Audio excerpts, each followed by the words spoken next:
I just spent the entire night checking about ORB, learning how it works, learning about its status, its skills, its specializations, and masteries. I'm sure there's gonna be other people covering the weapon entirely, so I just wanna focus on something else. I wanna focus on the orb as a secondary weapon versus the dagger, because that's one of the things that I actually was curious, because I'm thinking about swapping from one dagger to either orb dagger or like orb one, right? So I wanted to check that out, and I made a few comparisons. So let's start. The first thing you gotta know is the parry. So the parry for the dagger is everyone already knows. The dashing parry for PvP, you're gonna get invisible, you get loss of sight, is really strong. Now, the orb parry is different. The normal parry, the standing skill parry, will give you 200 skill damage boost for 3 seconds, so you get a burst of damage for 3 seconds, which is pretty strong. And the dashing parry, you're gonna get an after image, which you can cast to go back where you were and do an explosion. I couldn't find a clip properly showing it, sadly. So I'm not entirely sure if you get to be invisible during the after image or you get a loss of sight, right? Just like the invisibility. If that does happen, then the orb is really strong. If that doesn't happen, the orb is not that strong, but it still has potential. And that's because the passive for the dagger, right, is the fluid block and it procs Shadow Walker, so you get the evasion from the movement skill, and the fluid block makes you use less stamina on the parry for the dagger, so that's really strong. But the orb also has something related to the parry, which is on the after image. It applies the same effect as a roll, so that means the after image is basically another free parry, so you get the first parry, and then I imagine when you cast the second parry, you get the same effects as the roll, aka the parry. So that's really strong. But there's a big detail here, and just in case you guys are not paying attention, the way this game works is the weapons are divided in 3 types: melee, ranged, and magic.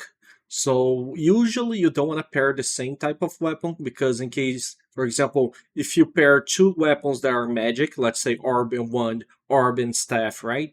And you get silence, you're gonna get silence on both of your weapons because they are both magic and silence is magic. So you cannot use the parry with any of those 2 weapons. So that's very important. And a very important detail in case you want to pick orb as a secondary weapon. If you're using another magic weapon as a primary, you might struggle just like evocators struggle because you're not going to be able to use any parry, any magical parry, if you get, for example, silence by a shadow step or like a CC. So it's really important that you keep that in your head, that if you're using a magic weapon as your first weapon, you probably don't want to parry with an orb unless you have a proper party. Now, the second thing I want to talk about is the invisibility. So the dagger has the camouflage cloak that everyone knows, and the orb has a temporal leap. So what are the difference between those? The important thing here is the specializations and what this spell does overall. So on the specializations for the dagger, we have longer invisibility, smaller cooldowns, faster resets, but the most important thing that we have on it is the CC immunity we get when we cast it, on top of the benefit of having first crit on every attack, on every first attack after the invisibility, right? So the orb doesn't have that. The orb effects are very different. The cooldowns are similar, okay? The cooldown for the orb is actually decently shorter, like it's decent short in comparison to the camouflage cloak, but it doesn't have the reset that the camouflage cloak has on evasion.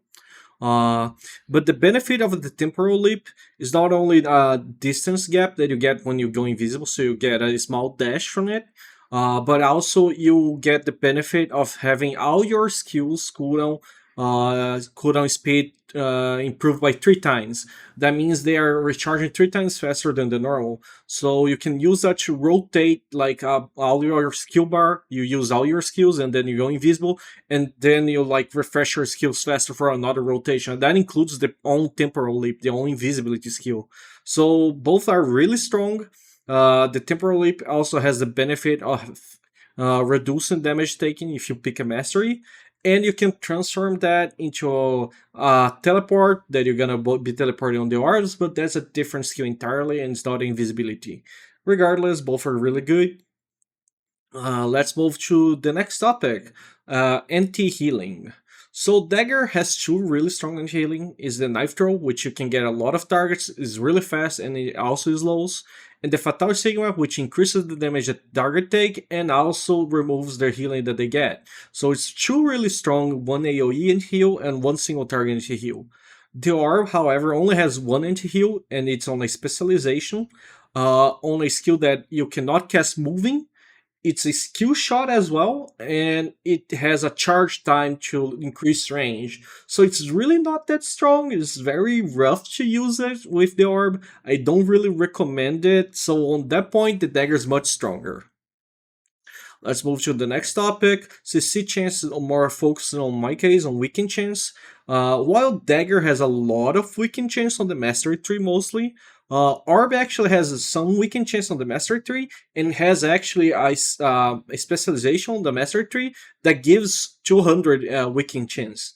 On top of that, you also get some other status like collision chance. So both are really strong on the weakening aspect of the game, and also on the CC overall. The orb is not that far behind the dagger. All right, moving on. Let's talk about CC. So when it comes to CC, the dagger is really strong on having single target CC. It has a bind, it has a silence, it has a prone. It's really strong on the single target spec. However, the orb has a bunch of AoE control, which is really strong, but they have usually higher cooldowns than the dagger. So it's a really interesting comparison here when you start to check like what CCs each weapon have. The dagger is lower cooldown and more focused on single target, and orb has higher cooldowns but it's focused on AoE. So it depends on what type of playstyle you're playing. Now, when we talk about gap close, the dagger has an instant teleport bind on top of the person, already putting them under CC, right? So it's basically the best like gap close in the game. And the orb has a few different gap close. You can put the orb instead of the invisibility, which is dropping a big important part of your kit. You can put the space transition, which is basically you're gonna put an orb and you're gonna be able to teleport to that orb. And this is really good because you can get close to a lot of different places because you're not binded by a target. It's the first movement skill that is free on the game, in regardless of like teleporting. So you can basically like put an orb in the middle of the field, teleport to that orb. You can put an orb on the high ground and teleport to the high ground. Boom! Now you can play from the high ground or try to fight with enemies on the high ground. So the orb has its own benefits on the gap close. It's just that the dagger shadow strike is on target, is basically on bind, so it's much stronger on the single target. But the orb has much more freedom of play. Let's say like that. It has a lot more skill expression. The orb as well has a shield that you can put with movement speed, which is gonna make you go a little bit faster, and you can recast that shield. So it makes it allows you to position yourself better. Of course, it's not a gap close, but it's a tool to decrease the gap between you and the enemy. So both have their benefits. I still think the dagger is much stronger when it comes to like finishing an enemy though. Now let's talk attack speed benefits. The dagger has better attack speed on the masters overall compared to the orb on the nodes.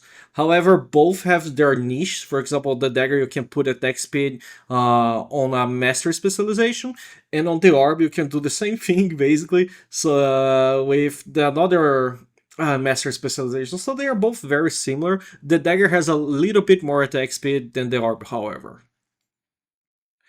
Now, when it comes to defensive buffs, it's interesting. The dagger has a phantom smoke screen, which is one of the best defensive tools in the game. It basically evades anything or most of the hits that are ranged and magic, and even some melees with the right specializations. And it also has the ethereal evasion, which is the a small shield that is gonna make all the magic attacks that are sent on you miss for 1 second. Like, so you're gonna have a 1 second window where you don't get hit in a row by a bunch of magic attacks. Is really strong. The orb defensives is a distortion veil, which is a shield that you cast And there are tools, there are passes and masters that you can use to increase that shield, but usually you're gonna be picking the damage one, so that shield's probably gonna decrease a little bit. But that shield is really cool because you can use a mastery, specialization, sorry, that allows you to cast it 5 times in a row. So you get basically 5 shields in a row. So it's really strong actually. Even though there's a cooldown between casts, it's really like constant, let's say like that. So, but it does increase your cost of mana, so do keep aware of that. On the same topic of defensive buffs, I think it's fair to say, even though Dagger has better defensive buffs overall, when you combo defensive buffs and healing, Orb has better healing. That's because Dagger only has Bloodseeker and the Vampiric Strike, which is a mastery and a skill that you can use to heal yourself with Dagger, unless you're using Void Sight, but that's for PvE. So it's pretty weak on the healing aspect for the Dagger. However, the Orb has a bunch of skills that you can change to actual healing skills, which you're probably not going to use because you want to do damage, but regardless, they exist. And there is actually basically healing that you put on yourself that is going to keep you healing you over time. So it's really strong actually compared to the healing from the Dagger. So Orb has overall worse defense but has healing compared to the Dagger that has better defense but doesn't have healing. Now let's talk about something important. Offensive buffs. This is regardless of crit. I think it's really important to talk about this because it's something that it's very confusing in some ways. The Dagger has some really cool benefits, more focus on the hit aspect. So you can use the smoke screen, you can use your Wrathful Edge to get back attacks, and those plus the buffs of hit chance can give you a lot of hit chance. On top of that, you can use poison, so you can cover the enemy with more CC so they cannot cleanse. You can use Destructive Fang, which is gonna remove a little bit of defense. So the Dagger has some decent, more focus on hit, offensive buffs. However, the Orb can change the shield for an offensive shield that you're gonna get damage. You can cast that 5 times. The Orb also has a on hit passive that you can cast. So if you're a crossbow, you're gonna love using the on hit from it. It's really strong. It can be improved on the specialization even. So it's interesting. Like the Dagger has better focus on hit and like CC, like covering CC. However, the Orb has better flat damage increase, be it like increasing your heavy attack damage by percentage, which is huge. By adding on hit damage, like extra damage on hit, which is also huge for some classes, right? Or just for having a flat shield that is going to increase your damage. So Orb overall gives you more damage, but Dagger gives you more focus status. Now, when it comes to crit, it's actually mega interesting because Dagger has a bunch of crit things. It has crit passives, it has crit increased damage passives, it has buffs on hit for the crit, which is the Thunder Spirit. It has Lightning Fusion, which is gonna not only help on crit because it's gonna be reducing the endurance from the enemy. So it has a bunch of tools to focus on the crit aspect. But the Orb is not behind on that. You might think, oh, Dagger is better on crit, and it is because it has endurance removal. But the Orb also has a bunch of tools that make it also pretty strong on the crit aspect. It has a passive that's gonna increase your crit chance based on the stacks of your active skills. It has actually a mark that you put on the enemy with the Orb skills, and every time you crit an enemy with that mark, you're gonna do extra damage. So it's very similar to Thunder Spirit. It has Light of Annihilation, which is basically a master that is gonna make you stack crit damage every time you use Orb skills. So it has basically the same tools or similar tools on similar rates to the Dagger, except the endurance removal. Dagger has the endurance removal, which Orb does not have.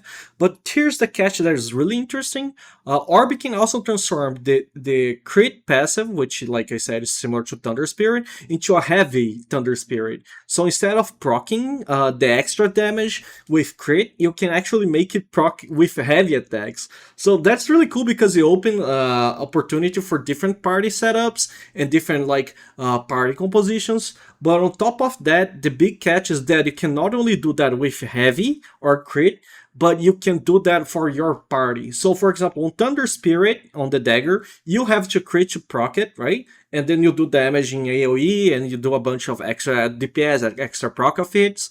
But on the Orb thing, you mark the enemy, right? With the Rift, the Fracture. And there is actually a specialization on the Mastery tree, sorry, that you can make anyone on your party crit and proc the Rift. So basically, if I'm a healer, let's say I'm a healer, right? I'm an Orb 1 support, and I cast on the enemy the Orb attacks, and then I proc the Rupture on that guy, right? Even if I don't crit him, and I'm never gonna crit probably because I'm the healer, but you crit him, you're gonna be doing the damage of the Rift on him. So basically, I am proccing on the enemy, Thunder Spirit for you. So it's really, really strong. This is gonna be game changing, and I think it's definitely one of the strongest part of the Orb when it comes to the support aspect. Not only have like some really decent healing slash shooting, but it also has some decent buffs, debuffs, and offensive openings. So if you're playing Dagger with Thunder Spirit and there's someone playing Orb and he's putting Fracture on the enemy, you're basically playing with two Thunder Spirits. It's not that like that, but it's the same concept, you know? You're gonna be critting and doing extra damage per crit, and you're gonna be critting and doing extra damage for his Rift crit. So it's a really strong combination, and something that you gotta keep in mind if you're playing this crit Dagger style, that maybe keeping yourself with the Dagger to decrease their endurance, and playing together with someone with Orb doing this on the enemy is gonna be much more strong, like the synergy, than if you're both playing Orb, you know? Finally, one last aspect that I think is important, which is new, is the gear. What is the gear thing? That's a new thing that they introduced. Every weapon now, based on the type of gear that you are wearing, which is Mithril, which is the legendary gear, plate, weather, or cloth. Each piece of gear are gonna give you a different type of status from what I understood. You're gonna get a different little bit of effect. So if you compare the daggers versus the orb, the dagger is gonna give you more crit overall, more evasion or crit damage. And the orb is gonna give you more range, more shield, endurance. So the orb is a little bit more defensive, overall way more defensive, compared to the dagger, which is a lot more offensive, plus evasion. So I thought it was a really cool thing to include because I don't think a lot of people got aware of this. So I compared everything that I could with like everything that I learned. I think the orb is gonna in the end up being more of a support weapon. I expect the orb to be more of like orb bow, orb wand, you know, for healing. I expect the orb to be more of a orb SNS for like crowd control, or at max like it's something with orb staff, you know, something that is gonna do mass AoE, maybe orb 1 for mass AoE as well. I'm not entirely sure, but I still think it's gonna be mostly for those AoE classes. Maybe Spear can make it work, but I think overall the other classes, for example, Greatsword, Greatsword does have CC, so maybe it can work well with Orb, because Orb lacks hit as well, so it's important to keep that in mind.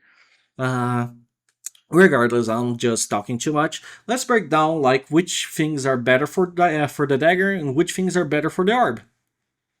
Alright, so after playing a little bit with the concepts of each weapon and what benefit it has, I think I came to a conclusion. So the dagger and the orb are very similar. They both are going to be decent secondary DPS weapons, and even orb can be a primary, I believe, weapon, but I still think orb is mostly better as a support class. However, it's up to time to see if Dagger Orb is also viable. Regardless, as a secondary weapon, Dagger has the benefits of giving you more hit, more evasion, more crit damage overall, as it also gives you more crit shred, like endurance shred, right? It has better gear bonuses, and it has much better anti-healing, which is pretty important. But when it comes to Orb, it has more AoE CC, it has more self-healing and healing overall, it has way more base damage buffs and heavy attack buffs, it has way more crit support compared to Dagger, which is way more selfish, and it has also more on-hit effects, which should help with things like Expo or even Spear. So it's up to them to see how combos are gonna change, how gimmicks with like different types of status slash weapon passives are going to affect the game. But so far, I think this is my conclusion for both weapons. I personally think I'm going to be trying R because it's going to be releasing, right? But I still think for my playstyle, the one dagger fits better. But I think with this, you can have a more decent idea of like what each weapon can do, and try to analyze like, oh, what's your role with your class, what's your role as a player, what do you like to play as a player, do you like to be sneaky and flank, do you like to play big AoEs, do you like to control the field, and just figure out from there. I plan to study a little bit more about the new weapons, the new gear sets, try to understand better what are gonna be the status line. But I do plan to make a new video talking about the orb classes combinations and a possible future tier list. So in case you're interested, do keep an eye out. But that's about it. Thank you for watching. See ya.